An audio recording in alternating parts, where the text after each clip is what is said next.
जागृत अवस्था में रहना चाहिए। तो भगवान कहते हैं अपमादन अमतंग पदंग पमादो मच्चिनो पदंग। जो प्रमाद है वो तो मृत्यु पद के समान है। जो व्यक्ति जीते जागते रहता है, हंसते खेलते रहता है, घूमता फिरता है और प्रमादी व्यक्ति है, तो भगवान कहते हैं वो जीवित होते हुए मृत्यु के समान होता है।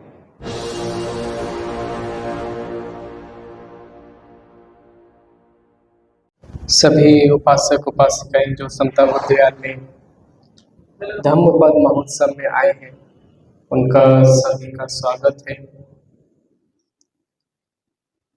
ये जो उत्सव है धम्मपद महोत्सव, ये बड़ा श्रेष्ठ है। बहुत उच्च कोटि की विचारधारा रही है जो कि ऐसे कार्यक्रम को करना शुरू किया। उपासक सुधीर भास्कर जी ने जिस तरह से अभी बताया कि सम्राट अशोक ने जो संगीति कराई थी, तो उस समय बहुत सारे ग्रंथों का परायण किया गया था, संगायन किया गया था और कथावत्थु नाम का एक ग्रंथ भी लिखा गया था। धम्मपद जो ग्रंथ है उसकी गाथाओं को भी लिखा गया था। तो नाना प्रकार से ऐसी जो ऐतिहासिक हमारा बौद्धों का इतिहास रहा, जिसमें पहली बौद्ध संगीति अजातशत्रु के समय हुई थी, दूसरी बौद्ध संगीति कालाशोक के समय, तीसरी सम्राट अशोक के समय, है ना। तो इस प्रकार से इन तीनों संगीतियों में बहुत विशेष रूप से जो बुद्ध की वाणी है उसको संकलित किया गया था। ये ऐसा क्यों हुआ? शायद कोई घटना नहीं घटती तो शायद ऐसा संभव भी नहीं हो पाता। बुद्ध के धम्म को मानने वाले लोग का को जो ये माइंड होता है बहुत शार्प होता है और बहुत पॉजिटिव होते हैं। क्यों होते हैं?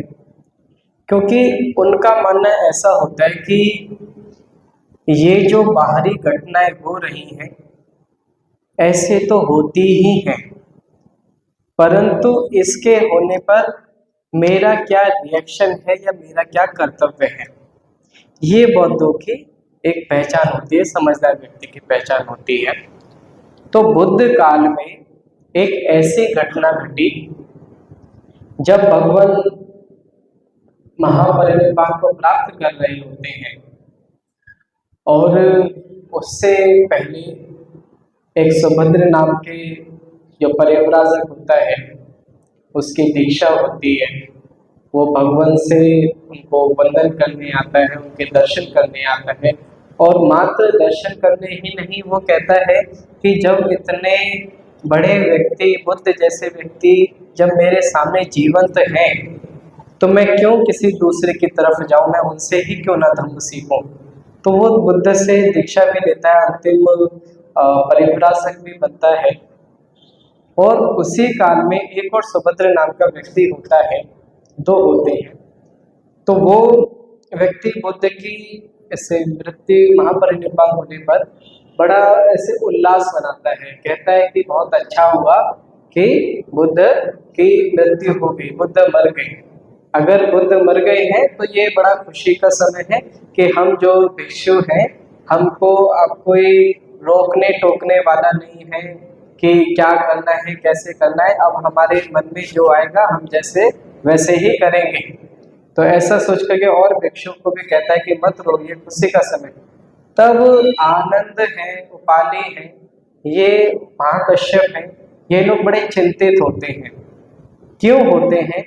क्योंकि जब बुद्ध को बोधि प्राप्ति होती है तो बोधि प्राप्ति के पश्चात बुद्ध ऐसे चिंतन करते हैं 7वें सप्ताह में कि मैं अपना उपदेश किसको दूं और क्या कोई बुद्ध के उपदेश को समझ सकता है। जब मैं उपदेश दूंगा और नहीं लोग सुनेंगे समझेंगे तो हो सकता है मेरे को ठीक ना लगे। तो ऐसा सोच करके बुद्ध उपदेश ना देने की सोचते हैं। परंतु जो चातुर महाराज होते हैं वो आकर के भगवान से विनती करते हैं कि भगवान आप देखिए इस लोक में ऐसे भी लोग हैं जिनको सत्य की खोज है, जो सत्य जानना चाहते हैं, तो उन लोगों के लिए आप धर्म का उपदेश दें। आप वो सुनेंगे भी, उसको धारण करेंगे और आपके द्वारा दिए गए उपदेशों से दुख मुक्ति को प्राप्त करेंगे, निब्बान को प्राप्त करेंगे।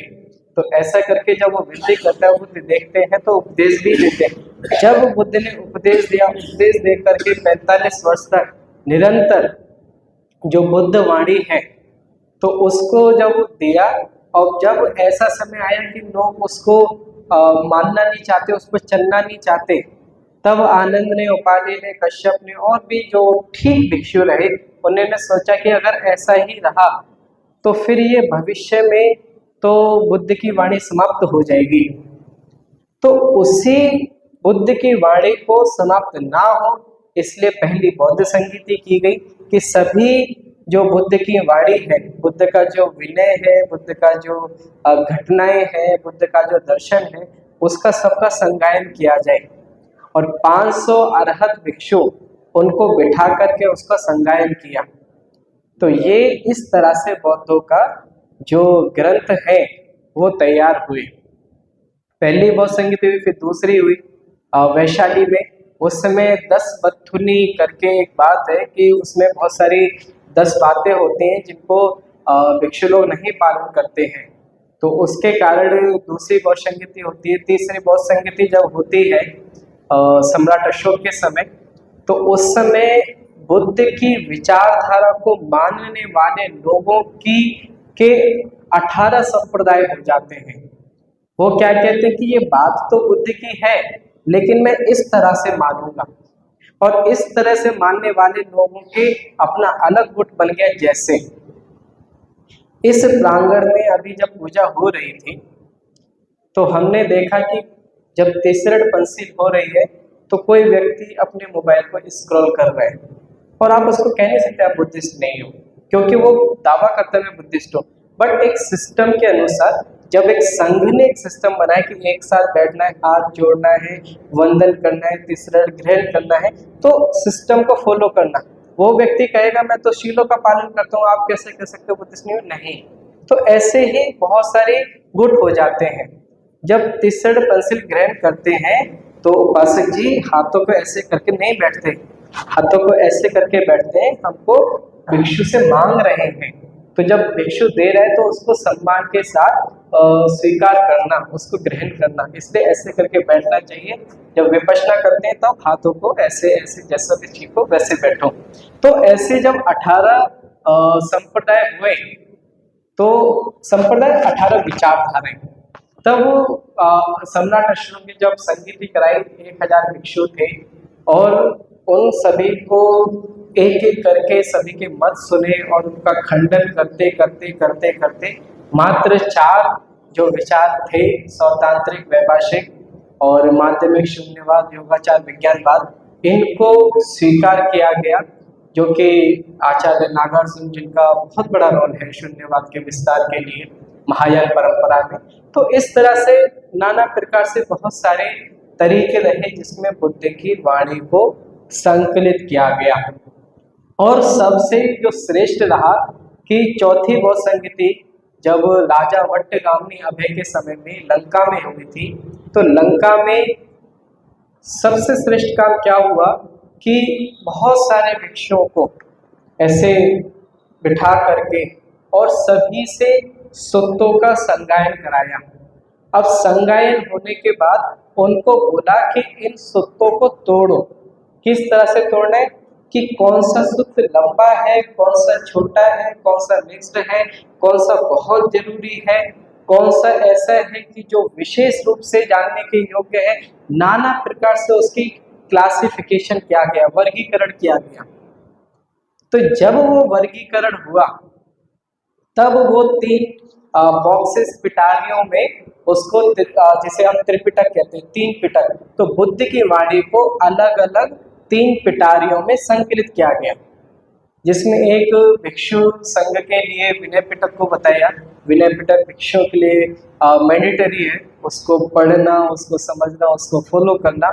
सुत्त पिटक के अंदर भगवान बुद्ध की जो घटनाएं थी उनके जीवन की, जो उनके उपदेश थे वो सारा उसका वर्णन सुत्त पिटक में है। और जो अभिधम पिटक है, अभिधम पिटक के अंदर अभी जो शब्द है उसका बुद्धिज्म में अर्थ होता है कि स्पेशलिस्ट, है ना, जो स्पेशलिटी होती है उसका अभी अर्थ होता है। तो जो विशेष धर्म है वो अभिधम्म के अंदर रखा गया। तो अभिधम्म के अंदर सिर्फ वही धम्म था जो विद्वान व्यक्ति समझ सके, उस पर चिंतन कर सके, उसको सुना और हाँ हाँ करने वाले नहीं है, उसके अंदर क्वेश्चन पुट कर सके, उसको बुद्धि के स्तर पर समझे, तो वो अभिधम पिटक। तो इस तरह से जब उसको किया तो तीनों पिटक डिवाइड हो गए।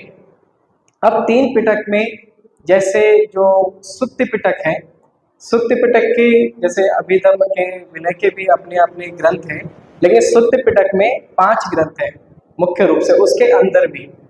तो कौन सा है? एक दीघ निकाय है, एक मध्यम है, एक संयुक्त है, एक अंगुत्तर है और एक खुद्दक है।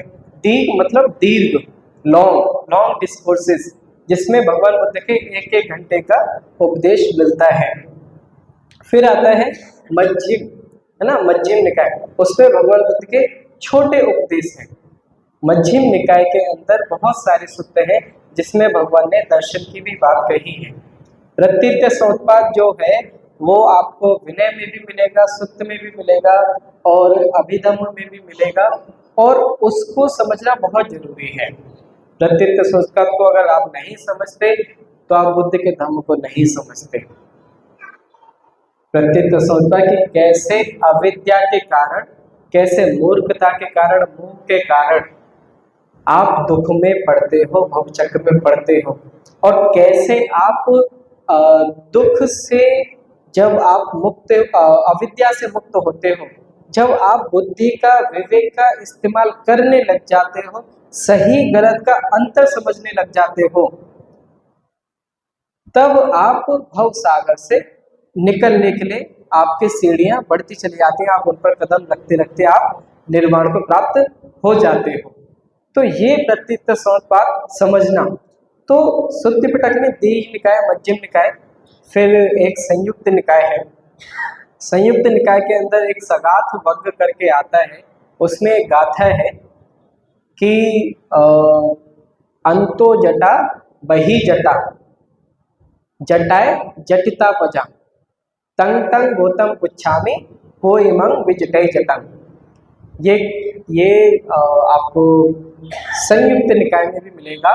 और इसका जो प्रश्न किया था जब आचार्य बुद्ध घोष, जो कि अट्ठकथाकार जिनको कहा जाता है, तो जब आचार्य बुद्ध घोष भारत भूमि से जब लंका गए थे अध्ययन के लिए, तब उनको जो उनकी लाइब्रेरी थी लंका की, तो वहां पर उन्होंने परमिशन मांगी कि क्या मैं इस लाइब्रेरी में पढ़ सकता हूँ, क्या इसकी बुक्स जो है उनमें मैं रिसर्च कर सकता हूँ।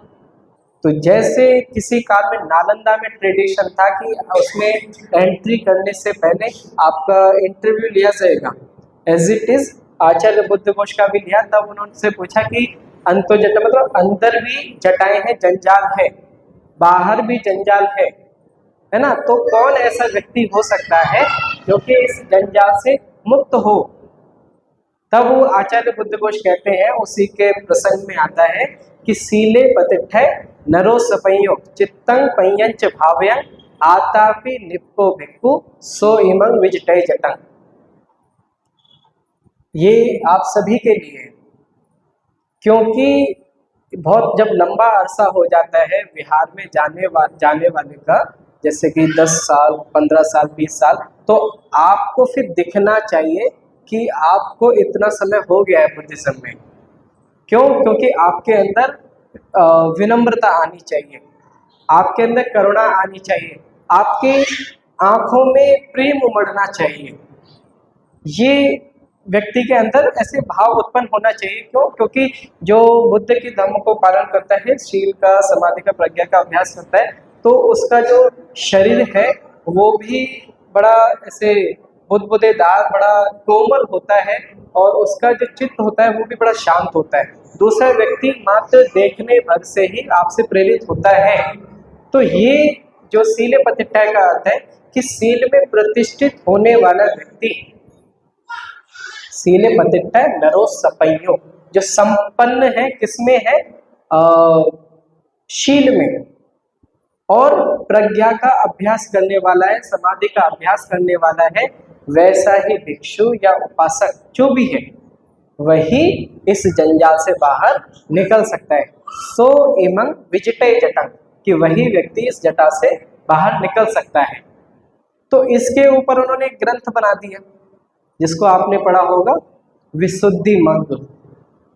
विशुद्धि मग्ग एक ग्रंथ है, तो उसमें क्या है कि विशुद्धि का मार्ग है, शील का, समाधि का, प्रज्ञा का। जो शील समाधि प्रज्ञा जितना विशेष रूप से उन्होंने एक्सप्लेन किया है, वही जब आप धम्म पद को उठा करके देखेंगे तो आपको लगभग लगभग वैसा ही मिलेगा।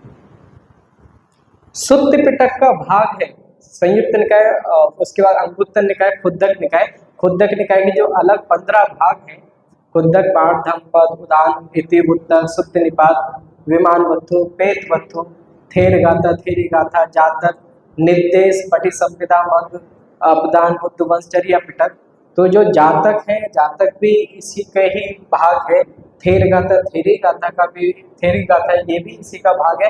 और जो दूसरा ग्रंथ है धम्मपद, वो सर्वश्रेष्ठ ग्रंथ को हम उसको इंक्लूड करते हैं। क्यों करते हैं? क्योंकि बहुत रेयर चांस है कि आप त्रिपिटक को पढ़ो, बहुत रेयर, नहीं पढ़ सकते, मतलब पढ़ तो सकते हैं, obviously not, I should not से कि नहीं पढ़ सकते, बट आप नहीं पढ़ना चाहोगे क्योंकि आप गृहस्थी में रहते हैं और आपके पास और भी अन्य जिम्मेदारियां हैं, तो उस कारण से। परंतु धम्मपद जो ग्रंथ है उसको इतना खूबसूरती से लिखा गया है कि कोई कितना भी बेसिक व्यक्ति हो, कोई विशेष बुद्धि वाला भी व्यक्ति ना हो, फिर भी उसको आसानी से समझ सके। भगवान कहते हैं कि यथा अगारं दुच्छनं वुद्धि समति विज्जति एवं अभावितं चित्तं लाभो समति विज्जति। इसकी एक गाथा है, 14वीं 15वीं यमक वक्र की कोई गाथा है। तो उसमें भगवान कहते हैं, जैसे उदाहरण बताते हैं कि जैसे ये जो हॉल है आप देख रहे हैं, बुद्ध काल में छप्पर वगैरह ऐसे हुआ करते थे। तब कहते हैं कि अगर इसको ठीक से ना छाया जाए तो इसमें वुद्धि मतलब वर्षा, पानी, जब वर्षा होगी तो इसमें पानी आएगा। तो कितना सटीक उदाहरण देते हैं कि ठीक से नहीं छाया है तो उसमें पानी आएगा। वैसे ही एवं अभावितं चित्तं, कि वैसे ही जब आपका जो चित्त है उसको आपने ठीक से नहीं कवर किया शील से, समाधि से, प्रज्ञा से, तो वो भी आपको दुख देगा। एवं अभावितं चित्तं लाभो समति विज्जति, कि उसके अंदर भी लाभ घुस जाएगा चित्त के अंदर। परंतु जो व्यक्ति बुद्ध को मानने वाला है, धम्म को ग्रहण करने वाला है, संघ का अनुसरण करने वाला है, तो वो कैसा होता है? यथा अगारं सुच्छनं, कि जैसे जो अगार है, घर है, तो उसको ठीक प्रकार से छाया है। यथा अगारं सुच्छनं वुद्धि न समति विज्जति, तो ठीक छाए हुए घर में जैसे वर्षा नहीं घुसती है, वैसे ही एवं स्वाभावितं चित्तं, स्वाभाविक जो चित्त है तो ठीक प्रकार से कवर किया हुआ चित्त है, रागो न समति विज्जति, उसमें राग नहीं घुसता। राग नहीं होगा तो कोई दुख नहीं होगा, ना राग होता तो दुख भी नहीं होगा, द्वेष नहीं होगा, क्रोध नहीं आएगा, घृणा नहीं आएगा। सारी जो चीजें उत्पन्न होती हैं वो राग से उत्पन्न होती हैं। तो ये एक उसकी गाथा है। एक भगवान कहते हैं अपमाद वर्ग में कि अपमादं अमृतं पदं, कि अप्रमाद जो है अमृत पद के समान होता है, बहुत जरूरी है। अप्रमाद क्या है? आलस्य रहित होना। अब आलस्य रहित क्या होता है? किराड़ी में जहाँ पे करुणाबोधि बनते रहते हैं, वहां पर सन 2013 या 14 में मूर्ति की स्थापना हुई थी। और बहुत अच्छे से उसको घुमा करके एकदम झांकी लेकर के और उसकी मूर्ति स्थापना की।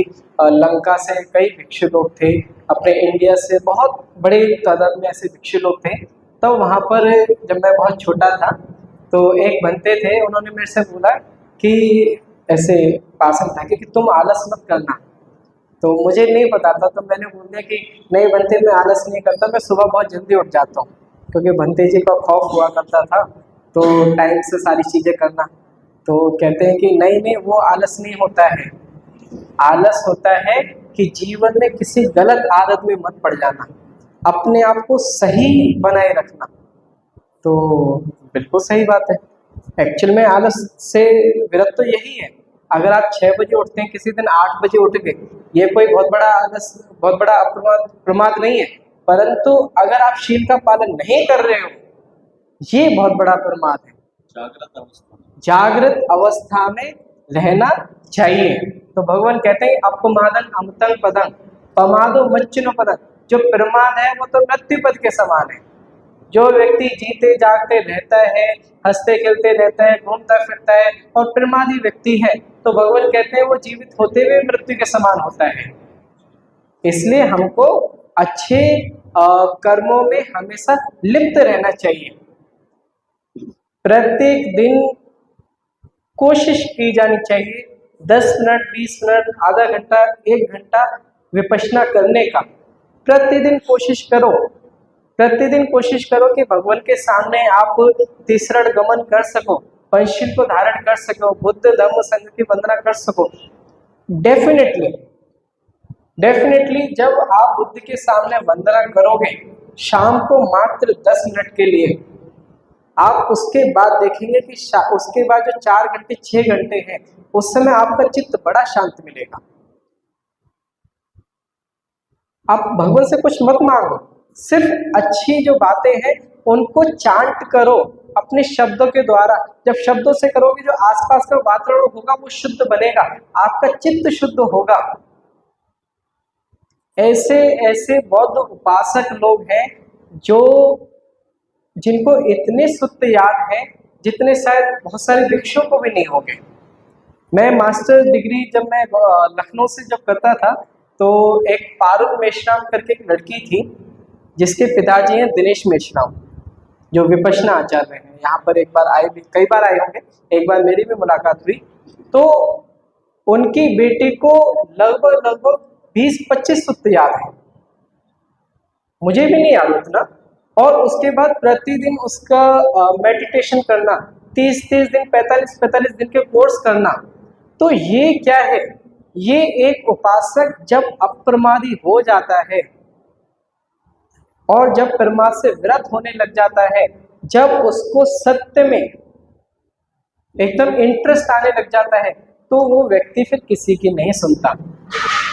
तो ये जो धम्मपद महोत्सव का जो कार्यक्रम यहाँ पर आज कर रहे हैं, उसका जो मुख्य कारण क्या है, वो तो अभी बहुत लोग, क्योंकि धम्मपद पे तो कई सारे लोग होंगे बोलने वाले, धम्मपद के अंदर क्या है ये समझना बहुत जरूरी है।